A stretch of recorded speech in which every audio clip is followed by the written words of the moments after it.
Each day, about 77 people receive organ transplants. However, 19 people die each day waiting for transplants that can't take place because of the shortage of donated organs. The current number of candidates on the waitlist far exceeds the amount of donors on the list. This was taken from the U.S. Department of Human and Health Services organ donation website. Sometimes we only consider the lives of ourselves or the lives of those closest we love without even taking a second thought to others in need around us. But the fact is, there are not enough registered U.S. donors to meet the demands of the number of people who need transplants today. We may not be able to save the lives of everyone, but when you save the life of someone, you save not only their life, but the lives of their loved ones as well. There's only one way to help and to be the solution, and let me explain the current problem at hand and ways that the fact is that we are the easiest solution to that problem. The only need for those needing an organ transplant is an organ donation. The current problem at hand is that there are not enough people on the donor list. The current number of people on the wait list right now is 108,275. However, the number of donors on the list are 7,136. This is less than 10% of people that are getting matched up with those who have donated their organs, and that's over 90% of people that are not getting organ donations and that are not getting these life-saving procedures that they need, all from a simple organ donation. This was taken from the U.S. Department of Human and Health Services website about organ donation. One organ donation can save up to 8 lives, and there are many misconceptions to organ donation and all that it entails. Families of the donors don't have to pay for an organ transplant. So after you pass, your family doesn't have to pay for you to be an organ donor.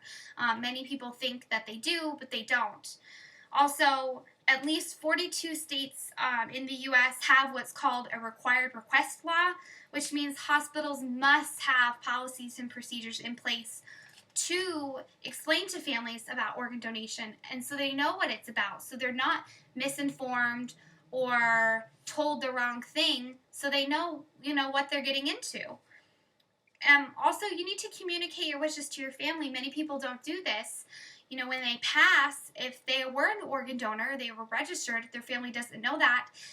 This could upset your family. This could cause problems, especially if your organs, if you're an organ donor and you're already registered and your name's on the list and they find a match, but your family does not approve of your organ donation, all because you didn't communicate. So the need for you to communicate is key when being an organ donor.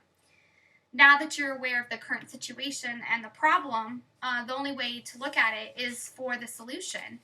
And the solution is by becoming an organ donor. By becoming an organ donor, not only can you save up to 8 lives, but you can impact up to 50 to 100 more lives. A new name is added to the wait list every 16 minutes, and by becoming an organ donor, you're helping to save the lives of those people who are on the list. This was taken from the transplants program at the Mayo Clinic at their website. By becoming an organ donor, when you save up to those 8 lives, but you impact up to 50 to 100 more, not only can you donate your organs, but there's your skin and there's tissues, there's everything that you can be able to donate.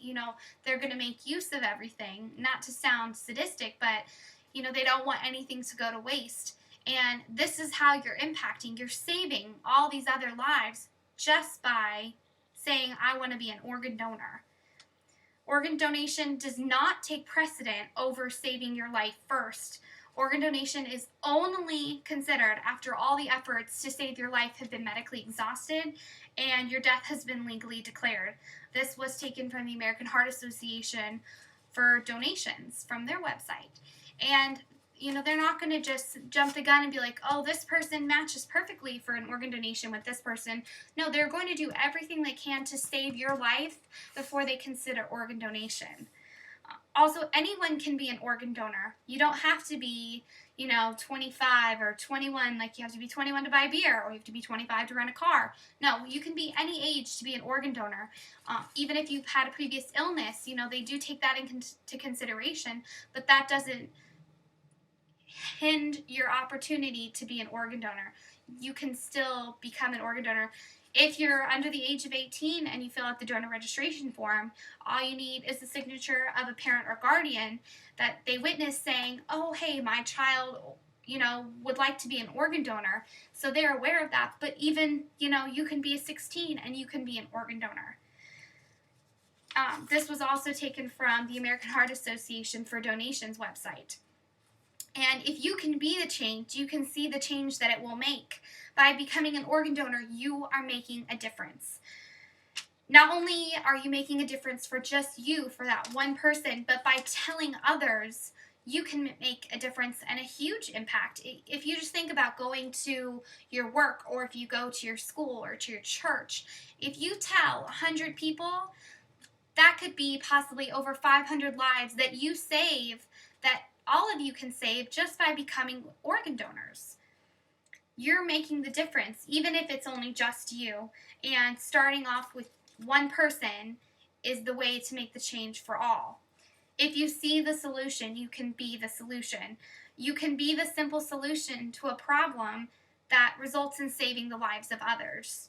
Start by becoming a donor yourself. You can do this by registering with the American Red Cross. You can also go on to the U.S. Department of Human and Health Services organ donations website. It's www.organdonor.gov. And if you go online there, you can register. You can also go down to your DMV and have your driver's license switched over to say that, yes, I would like to be an organ donor. But probably the biggest thing is by talking to your family and talking to your loved ones and telling them that you do want to be an organ donor and this is what you want to do after you pass. To leave you on a final note, John F. Kennedy said, one person can make a difference and every person can try, and I believe this. If you want to make a difference, you have to try and make a difference, and that starts by becoming an organ donor.